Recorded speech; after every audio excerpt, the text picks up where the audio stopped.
નમસ્કાર મિત્રો, સ્વાગત છે આપ સૌનું વિદ્યાસારથી ચેનલમાં.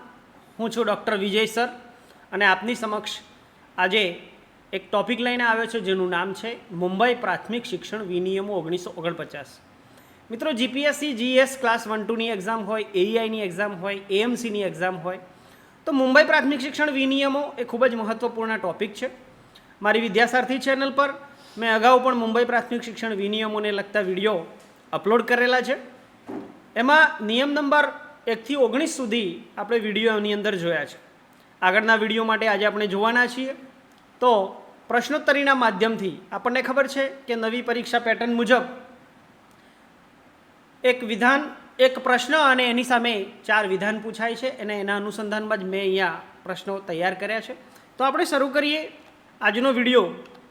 એમાં સૌથી પહેલો પ્રશ્ન છે કે વહીવટી અધિકારી એટલે કોણ મિત્રો? જિલ્લા પ્રાથમિક શિક્ષણ અધિકારી.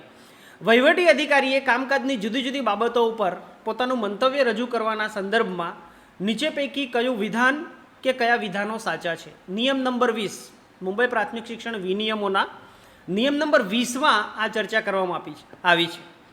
એટલે બેઠકમાં વહીવટી અધિકારીએ કામકાજની જુદી જુદી બાબતો ઉપર પોતાનું મંતવ્ય રજૂ કરવાનું હોય તો અહીંયા લખ્યું છે પહેલો ઓપ્શન, નોટિસમાં જણાવેલ કામકાજ અથવા દરખાસ્તની દરેક બાબત ઉપર પોતાનું લેખિત મંતવ્ય રજૂ કરવાની વહીવટી અધિકારીની ફરજ રહેશે.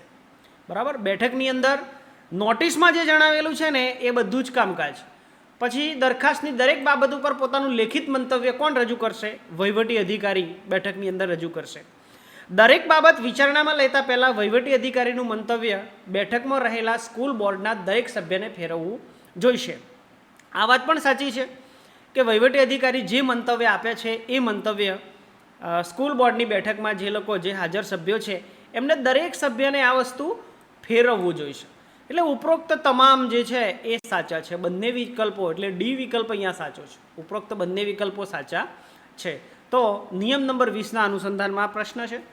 ત્યાર પછી બીજો પ્રશ્ન છે, સ્કૂલ બોર્ડની બેઠકમાં જિલ્લા શિક્ષણ અધિકારીની હાજરી અંગે નીચે પૈકી કયું વિધાન કે વિધાનો સાચા છે? મિત્રો, જિલ્લા શિક્ષણ અધિકારીની હાજરી સ્કૂલ બોર્ડની બેઠકમાં અનિવાર્ય છે કે કેમ એના અનુસંધાનમાં અહીંયા પ્રશ્ન છે. જિલ્લા શિક્ષણ અધિકારીની બેઠકમાં હાજરી ઇચ્છનીય જણાય તો સ્કૂલ બોર્ડ તેને બેઠકમાં હાજરી આપવાનું નિમંત્રણ આપી શકશે. આ વાત સાચી છે. બરાબર છે. સ્કૂલ બોર્ડ એને જિલ્લા શિક્ષણ અધિકારીની કોઈ બેઠકની અંદર હાજરી એની ઇચ્છનીય જણાય તો સ્કૂલ બોર્ડ એને આમંત્રણ આપી શકે છે. બીજું, યોગ્ય નોટિસ આપવામાં આવી હોય તો બેઠકમાં હાજરી આપવાનું અથવા તેના વતી બેઠકમાં હાજરી આપવા માટે કોઈ પ્રતિનિધિ મોકલવાની જિલ્લા શિક્ષણ અધિકારીની ફરજ રહેશે. જો નોટિસ આપીને જણાવવામાં આવી હોય જિલ્લા શિક્ષણ અધિકારીને કે આ સમયે આ સ્થળે સ્કૂલ બોર્ડની બેઠક છે તો એમણે ફરજિયાત જવાનું છે અથવા તો પોતે હાજરી આપી ન શકે એવી સ્થિતિમાં એણે પોતાનો કોઈ પ્રતિનિધિ મોકલવાનો છે. એટલે બંને ઓપ્શન સાચા છે. અહીંયા ડી ઓપ્શન જે છે એ સાચો છે. ઉપરોક્ત તમામ વિધાનો જે છે એ સાચા છે જિલ્લા શિક્ષણ અધિકારીની બેઠકમાં હાજરી અંગે. આગળનો પ્રશ્ન છે કે સ્કૂલ બોર્ડની સામાન્ય બેઠકમાં જિલ્લા શિક્ષણ અધિકારીની હાજરી ઇચ્છનીય જણાય તો કેટલા દિવસ અગાઉ તેમને નિમંત્રણ પત્રિકા મોકલવી જોઈશે? જો સામાન્ય બેઠક છે અને સામાન્ય બેઠકની અંદર જિલ્લા શિક્ષણ અધિકારીની હાજરી અનિવાર્ય જણાય છે તો એને કેટલા દિવસ અગાઉ નિમંત્રણ પત્રિકા આપવી પડે? બરાબર, જિલ્લા શિક્ષણ અધિકારીને મોકલવી જોઈએ. તો સામાન્ય બેઠકની તારીખના ઓછામાં ઓછા અનુક્રમે 10 દિવસ પહેલાં એને મળે ને એ રીતે એને નિમંત્રણ પત્રિકા મોકલવાની છે. અહીંયા 5 દિવસનો ઓપ્શન છે અને 10 દિવસનો છે, પણ મિત્રો અહીંયા એ ઓપ્શન સાચો છે.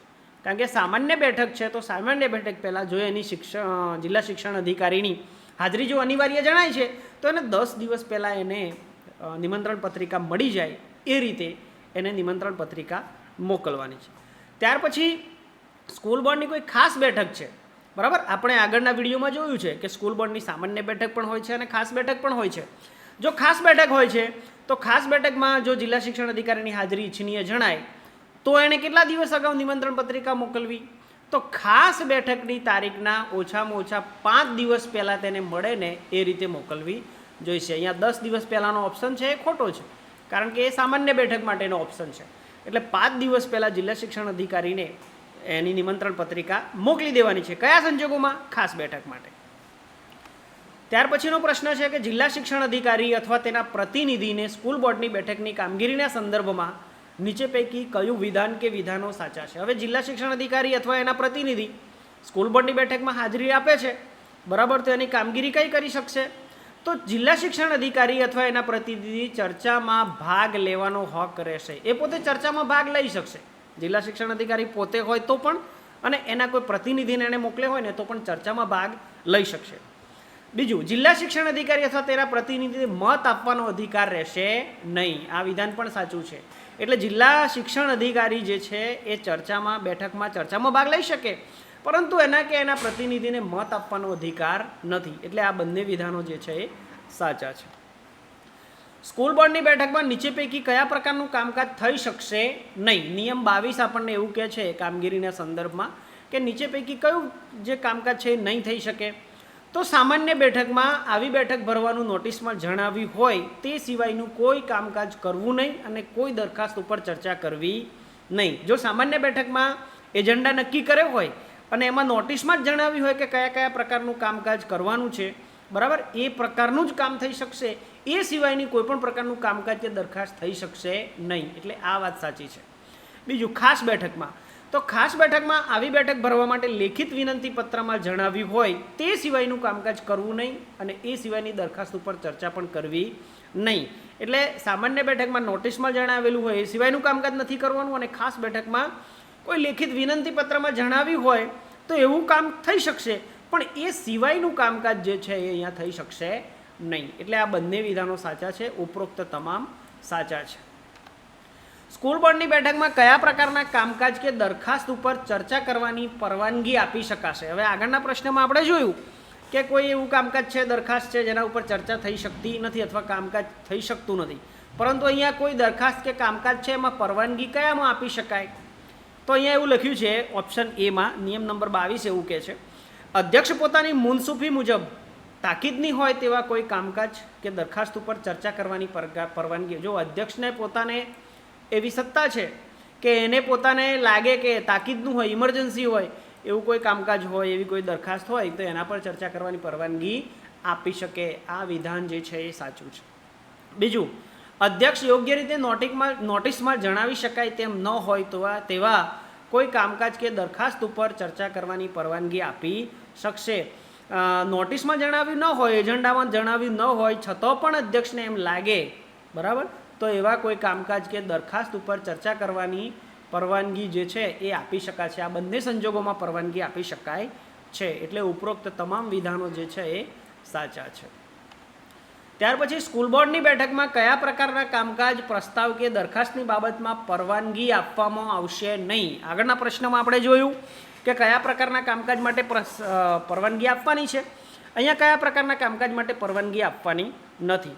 જુઓ, કોઈ ઠરાવ થયો હોય ને એના 4 મહિનાની અંદર ઠરાવને ફેરફાર કરતા, ઠરાવને રદ કરતા કોઈ પ્રસ્તાવ કે દરખાસ્તની બાબતમાં પરવાનગી આપી શકાશે નહીં. મિત્રો, આ ખાસ યાદ રાખજો કે કોઈ પણ પ્રકારનો ઠરાવ થયો હોય તો 4 મહિનાની અંદર એને રદ કરી શકાશે નહીં. એટલે 4 મહિનાની અંદર કોઈ ઠરાવનો ફેરફાર કરવાનો હોય, રદ કરવાનો હોય, તો આવો કોઈ ઠરાવ કે દરખાસ્ત હોય ને તો એની પરવાનગી સ્કૂલ બોર્ડની બેઠકમાં આપી શકાતી નથી. એટલે આ બંને વિધાનો સાચા છે. ઓપ્શન એ અને ઓપ્શન બી પણ સાચું છે. એટલે ઉપરોક્ત તમામ વિધાનો સાચા છે.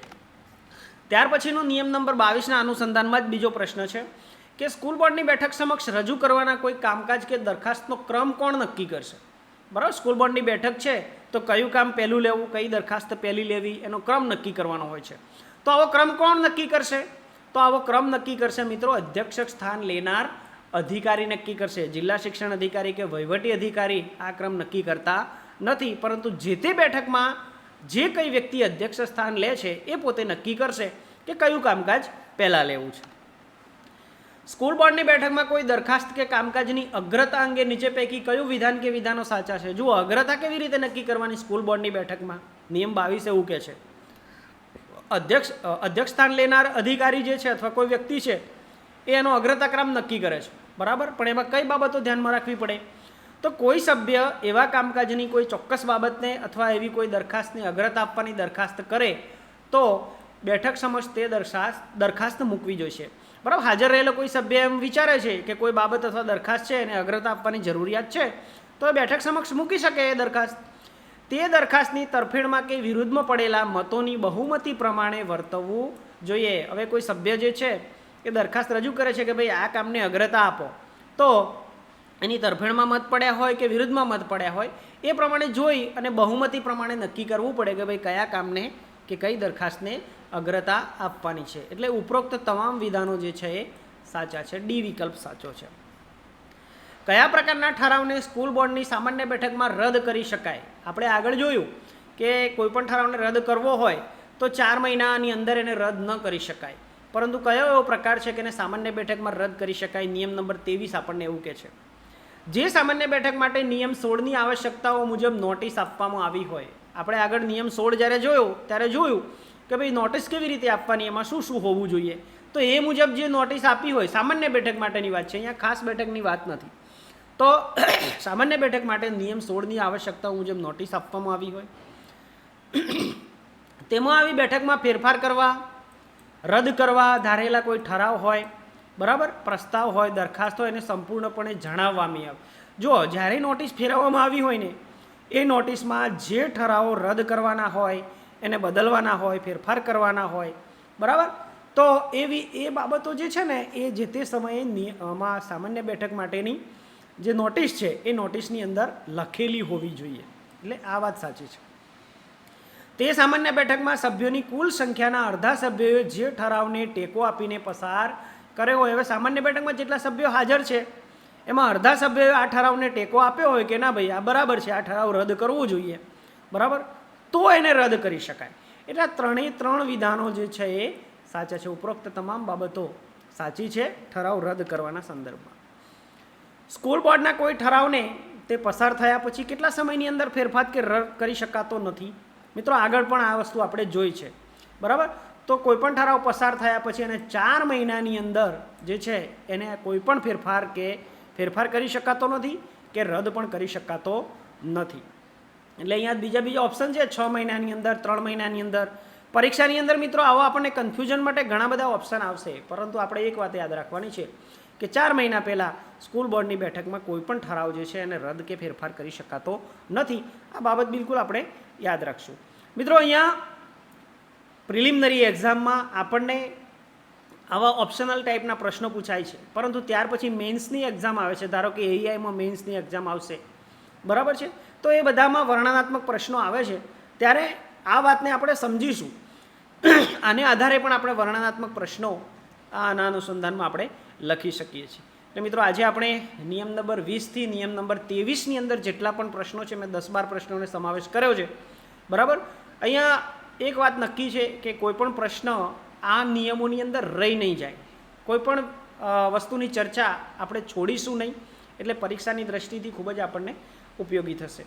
તો આપ સૌનો આભાર. વિદ્યાસારથી ચેનલમાં ફરીથી આપણે નવા વિડીયો સાથે ફરીથી મળીશું. ત્યાં સુધી થેન્ક યુ.